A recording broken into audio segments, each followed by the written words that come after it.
What's going on, you guys? Welcome on back to the channel. Now, it's been a while since I talked about One Piece over here. I think honestly it's been since the end of weekly One Piece episodes and then the move to the seasonal format. So it's been about like 6 or so months since I talked about the series. But the reason why I had to come back is simply because the fight that I have been waiting for the One Piece anime to finally adapt is finally here. We finally got the Luffy and Zoro versus Gaban fight. Now, this fight to me is honestly so important because this is the fight where you can finally feel the shift in Elbath, right? This is where you finally feel Elbath going in a completely new direction. And that's why I love this fight so much because it's simply Gaban testing Luffy and Zoro in particular, seeing like where they are and essentially seeing like if they're ready to protect Elbath.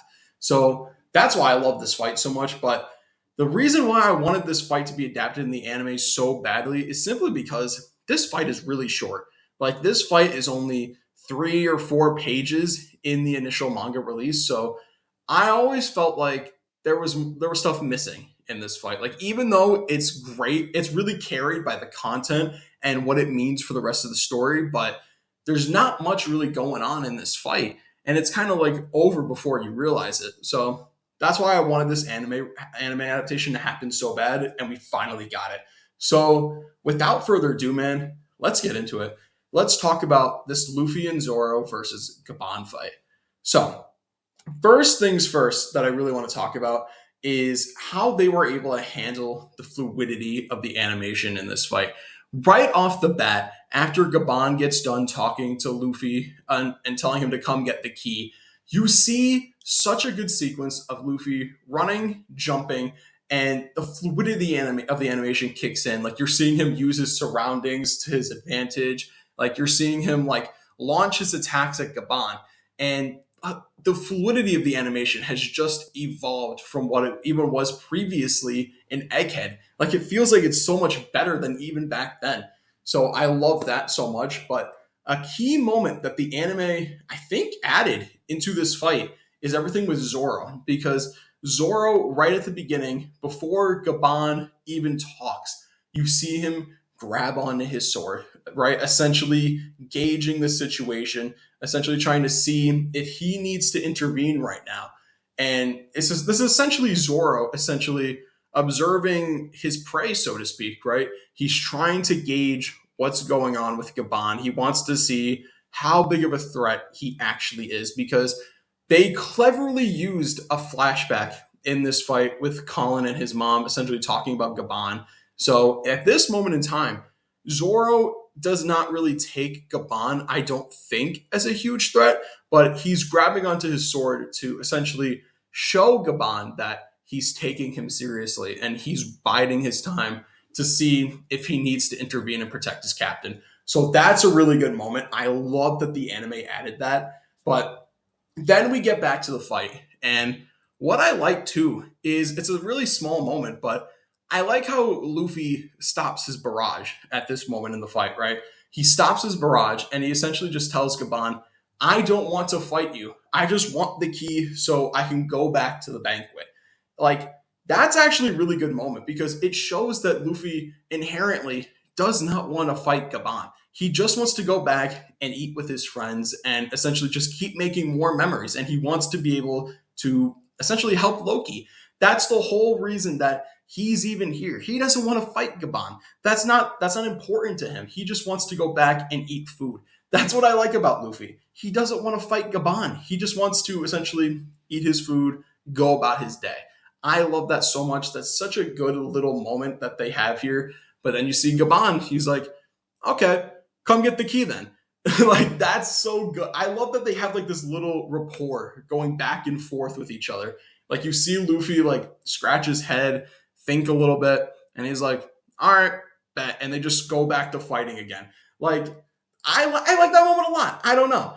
Like, that's a small moment where you just see Luffy talking about food and want to go back to the banquet and eat. It's a small moment, but it really rings true to who Luffy is as a character. He's not someone that inherently wants to fight. He just wants to eat food and have fun. So I like that moment a lot. And then, dude, after that, when Gaban is winding up his big attack with the key. That is the moment that I love the most, right? This is like the biggest anime original moment that they have really in this fight, where you see him wind up his attack with the key. You see the hockey flash. You see Luffy say hockey. And then in the attack frame, you see a flash of old Gaban from the past when he was on Roger's crew. And like that's when the attack ends and that's when he hits Luffy. That is such a good moment in that fight because not only are you able to get a sense of the true strength behind Gaban, but we're getting little hints towards the Rock's flashback that I was hoping that they would do with this adaptation. So that's awesome, man. I love that so much. Like that's one of those little moments that you don't know that you really need until you get to this moment in the anime and you realize, yes, this moment, it elevated the moment to a way that I didn't even expect. So I love that. Toei absolutely crushed that section. Just that little moment where you just see Prime Gaban in the attack. It's so good. I love it. But then we get more anime original moments after Luffy pops back up from essentially getting whacked by the key. We see him like we see them kind of like swinging around, like jumping around, using the environment to their advantage. That's actually another thing that I really love so much about this fight. They're using the environment to their advantage. In the manga, it kind of just felt like they were stationary in one spot. They weren't really doing a lot of moving around. Here in the anime, they're moving all over the place. You got Gaban jumping around like all over the place. You have Luffy swinging around like with his ability. Like, dude, it's so good. I love that they're able to also use like their abilities to their advantage. You see Luffy just swinging around. Like, I love that. Like, that's something that I didn't think I was going to need going into this adaptation. But the fact that they're doing it, it just feels so natural. It feels so natural to who these characters are, and I love it. This is what I wanted from the One Piece anime. Like taking moments like this from the manga and simply just elevating it. Like it's so good. But you then, well, like I said, we then see them essentially swinging around a little bit, using the environment to their advantage. And then we see Gaban say something that was not in the manga, I don't think, at all, where he's essentially like, that straw hat suits you a lot better than that helmet does. And Luffy's like, oh yeah, it's because I'm essentially watching over this for Shanks and I want to give it back to him someday. And Gaban's like, what, borrowing it? He didn't let you keep it? Talk about a cheapskate. And that's such a good moment because it's able to highlight the fact that Gaban and Shanks have a relationship, right? They have some form of a relationship. We don't know what it is yet. We don't know what this all implies. All we know, that's more foreshadowing towards the Rock's flashback that we're going to get later on. Like, it's such a good moment. Like, you wouldn't think that this would be big, but the fact that they even just added this in at all, this little exchange between Luffy and Gaban here, it's just so key. And like, it's another moment of essentially Gaban testing Luffy in a way, like testing his dedication to Shanks, like in that moment. I like that a lot. That's a really cool moment. But after that moment, this is when the fight really kicks it into high gear, in my opinion, because as soon as after Gaban launches his big attack, where he essentially hits Luffy with the key in the mouth, we then see a moment that I really like a lot, where you see Gaban pick up his axes and he starts spinning them around. And that's when the moment that I actually like the most happens here because Zoro, in my opinion, is kind of secondary in this fight in the manga. He kind of just shows up at the end, but the anime did such a good job at keeping him in the role as the second mate, where Zoro doesn't intervene in the fight early because he doesn't want to step on his captain's toes. He wants his captain to be able to do this on his own. But as soon as Gaban starts spinning his axes around, right, it's just got like starts getting the moment starts building and building and building, and then Luffy starts to wake up a little bit. You see him start getting shocked, and that's when like Zoro is finally able to sense the true threat that Gaban poses. Like he has essentially been tampering down how much of a threat he really is this entire skirmish. But as soon as he starts charging up his attack with the axes, that's when Zoro locks in. That's when Zoro's like, okay, I have to intervene because now I feel the killing intent here. And as soon as Gaban launches his attack, that's when Zoro jumps into the fray, and that's when he protects his captain. I love that so much. Like, because in the manga, you don't really feel that. But here, they give Zoro such a good moment where he doesn't want to step on his captain's toes this entire fight, but then he feels like he has to jump in there in order to protect his captain.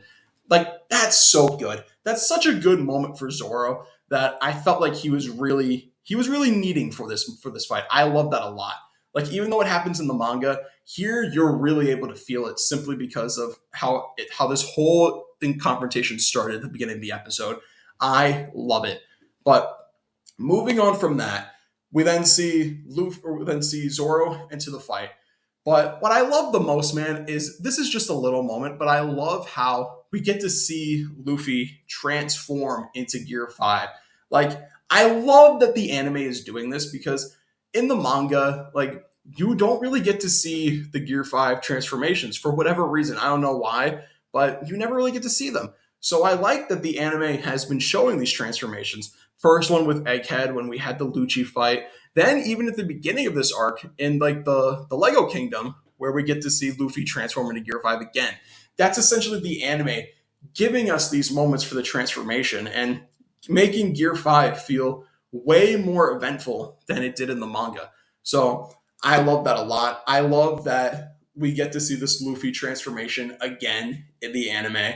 It just feels so much more impactful here in the anime because then you see him walk up out of the smoke, and that's when you see him pull back his axe and is ready to fight Gaban. Like, that is such a cool moment. But what's even better, dude, is when Luffy and Zoro start running up to attack Gaban.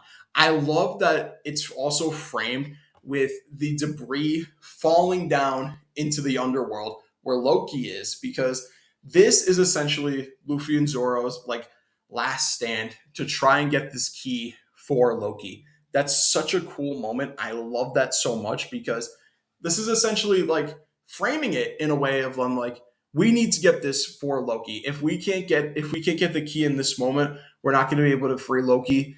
Like, they were able to add just so much more tension in that moment with just that little addition. That's so good. That's so good to me. But after that, we then essentially see the end of the fight, right? It kind of plays out the same way. But what I love the most about the end of this fight, man, is that we get to see that flashback with Gaban and with Shanks, where he's essentially like, how do you even know I'm gonna like this kid? But in the manga, where it's essentially just kind of like a back facing shot of like Shanks, I love that the anime let us fully see Shanks. We get to see him laugh a little bit, and that's where he's like, hey, we'll see what the future holds, Gaban. Like, I love that so much. The anime just really treated this fight with so much love and care. Like, I didn't think they were really going to go all out with this fight. I kind of thought like it would just kind of be simple, right? But the fact that they expanded on this fight so much, the fact that it's layered with so many new anime original additions, like there's more stuff that I didn't even talk about that's in this fight that makes it even better. But I'm like, man, dude, it's just so good. Like, the fact that they were able to take this from like 3 to 4 pages to expanding it into like a 13-minute epic long fight is just so good. I love it. This is like such a perfect test for Luffy and really sets the stage for what's about to happen now in the rest of Elbaf. So, with that being said, I think that's going to do it for me. I had so much fun talking about One Piece again. I didn't realize how much I missed One Piece until I sat down to make this video, but I'm really glad I made this. This fight is so important to me, and I'm just glad I got to talk about this with all of you. So, with that being said, I'm going to get out of here. Like, comment, subscribe, and as always, I'm going to talk to you guys next time.